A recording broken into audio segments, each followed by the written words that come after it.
اللہ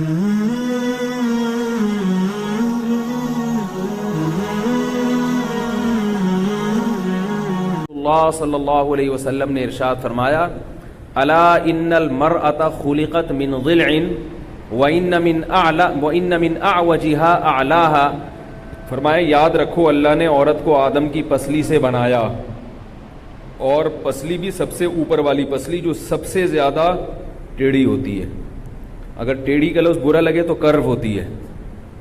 بھائی خواتین سننی ہوئی کیا یہ ہم لوگ شروع کر دیا اس نے بیٹھ کے، تو وہ اس میں کیا ہوتی ہے، وہ تھوڑی سی کرو ہوتی ہے.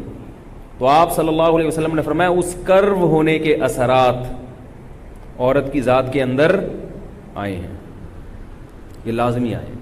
اور یہ خواتین کی برائی کے طور پہ نہیں بیان کیا، اچھائی کے طور پہ بیان کیا. وہ اچھائی کیا ہے؟ آپ نے فرمایا فَإِن ذَهَبْتَ تُقِيمُهَا تُكَسِّرُهَا، اگر تم اس پسلی کو سیدھا کرنے کی کوشش کرو گے تو وہ کبھی سیدھی ہو سکتی ہے پسلی؟ فرمایا وہ ٹوٹ جائے گی. الا وَإِنَّ كَسْرَهَا طَلَاقُهَا، فرمایا اس کا ٹوٹنا کیا ہے؟ طلاق ہو جانا. تو اگر تم یہ چاہو گے کہ تمہاری زوجہ ایک دم تیر کی طرح سیدھی ہو جائے، بالکل سیدھے راستے پہ چلنا، خط مستقیم پہ چلنا شروع کر دے، میری ماں سے محبت کرے اس لیے کہ وہ میری ماں ہے اور میری بیوی کی ساس. بزرگوں کا ایک مقام ہوتا ہے. آئی بات سامنے؟ آپ نے اپنی بیگم کو سمجھایا دیکھو بزرگوں کا ایک مقام ہوتا ہے، ہماری پرمپرا ہے، خاندانی رسم ہے، تمہیں میری ماں کا احترام کرنا ہے. وہ جواب میں کہے شکریہ. یعنی ہر آدمی یہ چاہتا ہے کہ میں جب بیوی کو نصیحت کروں تو ایسا اچھا سا جواب ملے، کہے شکریہ آپ نے مجھے بتا دیا کہ میں آپ کی والدہ کا اکرام کروں، شریعت کے حقوق بتا دیے، اگر نہیں بتاتے تو خدا نخواستہ میں جہنم میں چلی جاتی. آپ میرے سرتاج ہیں، آپ کا بہت بہت شکریہ. بہنوں کے کیا حقوق ہیں وہ بھی بتا دیں. آئی بات سمجھنے؟ یعنی ہر آدمی کی چاہت یہ ہوتی ہے کہ بیگم کس طرح کی ہو. ابے بھائی ہوتی ہے کہ نہیں ہوتی؟ کہ بھائی اب وہ اگلا سوال خود پوچھے کہ میری نندوں کے کیا حقوق ہیں، یعنی جو آپ کی جو بہنیں ہیں ان سے میں نے کیسا سلوک کرنا ہے. یہ پہلی رات میں باتیں ہو رہی ہیں، ان سے میں نے کیسا سلوک کرنا ہے یہ بھی مجھے بتا دیں. اب آپ اس کو بتا رہے ہیں کہ بھائی دیکھو جب وہ گھر میں آئیں تم ان سے پانی کا پوچھو، چائے کا پوچھو، جتنی دیر وہ بیٹھی رہیں ان کے سامنے ہاتھ باندھ کے ادب احترام کے ساتھ بیٹھو. کہ اصل تو اس گھر کی وہ تھی، وہ تو بیچاری رخصت ہو کے چلی گئی.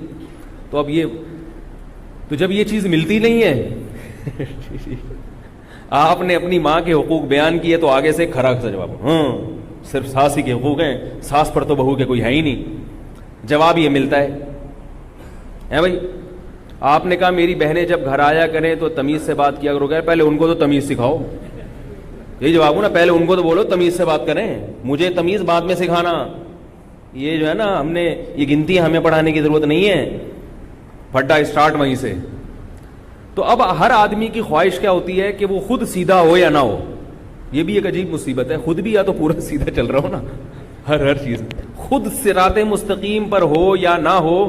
وہ چاہتا ہے کہ بیوی کیسی ہو، بالکل فٹ فاٹ، ہر چیز میں ایک دم اوکے کی رپورٹ ہو. تو ایسا کریں گے تو بھائی کوئی بھی نہیں آئے گا. یہ ایک ٹرک کے پیچھے لکھا ہوا تھا ایسا کرو گے تو کون آئے گا، تو اس کا مطلب کیا ہے؟ مطلب اچھا لگا ہم کو یہ. تو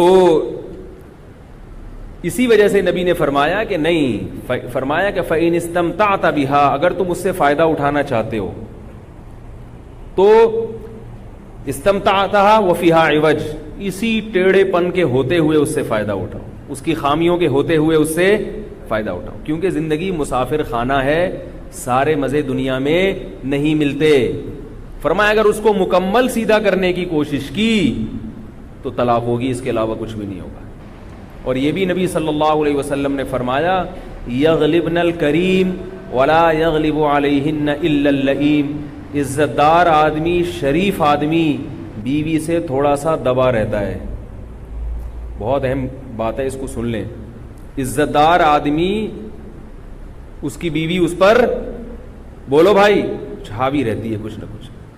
ولا یغلب علیہن الا اللئیم، اور عورت پہ پورا کنٹرول سوائے کمینے آدمی کے کسی کا نہیں ہوتا. کیسے عجیب الفاظ، صحیح حدیث ہے. کیوں؟ مکمل قابو میں پانے کے لیے آپ کو بہت زیادہ بد اخلاق بننا پڑے گا. بھائی بیوی پہ آپ کا مکمل کنٹرول ہو جائے نا, ایک دم ریموٹ کنٹرول کی طرح, آپ اس کو بھائی امی کو سلام کرو, السلام علیکم, بہن کی خدمت کرو, جی چائے پیش کرو, جا رہی ہوں, یہ تو ریموٹ کنٹرول والا حساب ہو گیا نا. اس کا مطلب ہے آپ اتنے چنگیز خان کی اولاد میں ہو آپ, کیونکہ آپ نے اس کو سیدھا کیا ہے تو بہت کچھ آپ نے اس کا توڑا پھوڑا ہوگا آپ نے اس کو. تو یہ کمینہ پن اس لیے ہے کہ کمزور پر اتنا روب جھاڑنا کہ وہ بالکل آپ کے تابع ہو جائے, یہ مرد کی مردانگی اور غیرت کے خلاف ہے. طاقتور آدمی کبھی کمزور پہ روب نہیں جھاڑتا, وہ ہمیشہ اپنے جیسے سے لڑتا ہے. ہمارے ایک رشتے دار تھے, بڑی پیاری بات کرتے تھے, کہتے میرا جب بھی پھٹا ہوا ہے نا اپنے آفیسر سے ہوا ہے, کبھی ماتحت سے نہیں ہوا. ماتحت کی غلطیوں سے کیا کرتا ہوں یار, بولو گے تو بھائی بات آگے چلے گی اللہ کی. ماتحت کی غلطیوں کو کیا کرتا ہوں درگزر, کیونکہ تو میرے کنٹرول میں ہے نا. ان کو تو میں تھپڑ لگا دوں انتقام نہیں لے سکتے, ان کو میں جاب سے نکال دوں احتجاج نہیں کر سکتے. ان کی غلطیاں معاف کرنے کا کیا ہے, مزہ ہے. ان کی غلطیاں معاف کرنے میں مزہ ہے. انتقام لے سکتے ہیں مگر چھوڑو یار, جانے دو, چلتا ہے. الہی تیری خاطر ہو, الہی تیری خاطر ہو.